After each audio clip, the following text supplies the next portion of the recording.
hišici sredi gozda so živele mačka, miška in rdeča kokoška. Mačica je spala v beli košari, miška v globoki luknji, rdeča kokoška pa na visoki kuri gredi. Nekega jutra se je rdeča kokoška zbudila in vprašala: Kdo bo vstal in zakuril v peči? Jaz že ne, je zamjavkala mačica. In jaz tudi ne, je zacvilila miška. Bom pa sama zakurila, je rekla rdeča kokoška in vstala ter zakurila v peči. Ko je ogenj zagorel, je rdeča kokoška vprašala: Kdo bo pometel sobico? Jaz že ne, je rekla mačica. In jaz tudi ne, je zacvilila miška. Bom pa sama pometla, je rekla rdeča kokoška in vzela metlo ter pometla sobico. Ko je rdeča kokoška pometla, je vprašala: Kdo bo skuhal zajtrk? Jaz že ne, je zamjavkala mačka. Jaz tudi ne, je zacvilila miška. Bom pa jaz skuhala zajtrk, je rekla rdeča kokoška in odšla k pečici ter skuhala zajtrk. Ko je rdeča kokoška skuhala, je vprašala: Kdo bo zajtrkoval? Jaz, je zamjavkala mačica. Jaz tudi, je zacvilila miška. Ne, vse bom sama pojedla, je rekla rdeča kokoška. Le če mi obljubite, da mi boste odslej vedno pomagali, vama bom dala zajtrk. Obljubim, je pohitela mačica. Obljubim, je cvilila miška. Rdeča kokoška se ji je usmilila in jo obe povabila k mizi. Ko so pozajtrkovale, je rdeča kokoška pogledala skozi okno in koga je zagledala na gozdni stezi pred hišico? Lisico. Lisica prihaja, je kokodajsnila in sfrčala na kurjo gredo. Lisica prihaja, je zamjavkala mačka in se zvila v košari. Lisica prihaja, je zacvilila miška in se skrila v luknjo. Lisica je prišla v izbo. Dobro jutro, miška. Dobro jutro, mačica. Dobro jutro, rdeča kokoška. Katera od vas me bo popraskala po hrbtu? Jaz že ne, je zamjavkala mačica. Jaz tudi ne, je zacvilila miška.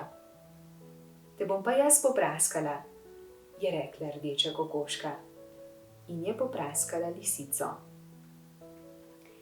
Praskala jo je in praskala po celem hrbtu od repa do ušes. Ko je pripraskala do ušes, je lisica stegnila taco, zgrabila rdečo kokoško, jo vrgla na tla in nato potlačila v vrečo. Kdo mi bo pomagal? Je kričala rdeča kokoška iz vreče. Jaz ne, je zamjavkala mačica in se potuhnila v košarici. Jaz tudi ne, je zacvilila miška in se stisnila v luknji. Sta mislili, da se bosta tako rešili, a jima ni nič pomagalo. Lisica je skočila, vzela mačico iz košarice in zbezala miško iz mišje luknje. Nato je vrgla obe v vrečo k rdeči kokoški. Vrečo je obesila čez ramo in stekla proti domu. Tistega dne je bilo zelo vroče.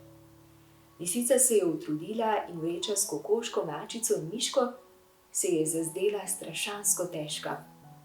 Vrgla jo je na tla, se ulegla v senco in zaspala.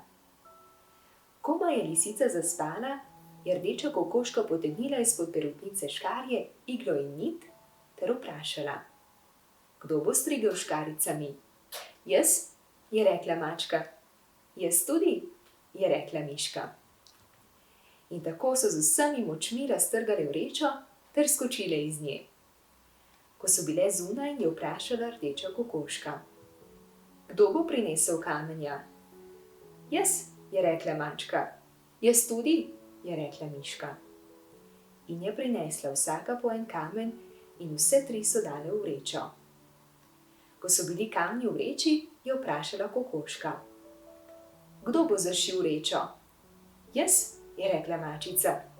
Jaz tudi, je rekla miška. Mačica, miška in kokoška so zašile vrečo in stekle proti domu. Od takrat sta mačica in miška zmeraj pomagali rdeči kokoški. Kaj pa je naredila lisica, me boste vprašali? Čez nekaj časa se je zbudila, zgrabila vrečo, jo vrgla čez ramo in se napotila proti domu. Saj sem se vendar spočila in naspala, si je rekla, pa se mi zdi ta vreča zmeraj težja in težja. Ko je prišla domov, je že oddaleč klicala: "Gospa mati, pristavite na ognjišče naš stekleni lonec, večerjo prinašam." Gospa mati je pristavila na ognjišče stekleni lonec, vanj nalila vode in prižgala ogenj. Ko je voda zavrela, je lisica z vrečo splezala na streho in jo odvezala na tanko nad ognjiščem. Mačica, miška, rdeča kokoška, poberite se v lonec, je zakričala in stresla vrečo. Gorje, namesto mačke, miške in rdeče kokoške so skozi dimnik na ognjišče padli 3 veliki kamni. Stekleni lonec se je zdrobil na 1000 črepinj. Gospa lisica mati, ki je stala pri ognjišču, se je razjezila. Stekla je na dvorišče, sezula coklo in jo zalučala v lisico pri dimniku. In tako je lisica dobila 2 bunki. Eno tam, kjer jo je zadela cokla, drugo pa tam, kjer je treščila na dvorišče.